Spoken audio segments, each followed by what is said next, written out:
How to win a bid in this environment. So how do you win a bid on a mortgage in this housing environment? Housing prices have skyrocketed. We have a lot of pre-approved borrowers that are not able to win a contract.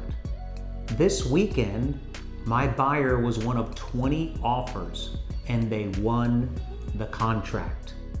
How do I do this? I'm gonna make him an offer he can't refuse. I call each and every listing agent and let them know how strong my buyer is. Now, for me to do this, I need my buyer, your client, our client, to be prepared. I need all their documentation up front.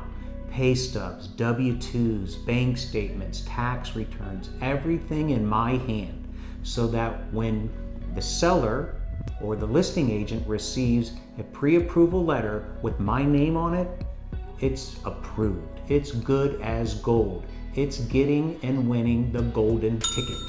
So if you need help winning an offer, or if you're a buyer needing help getting into a home, please give me a call here. I would love to help you out along with my other buyers.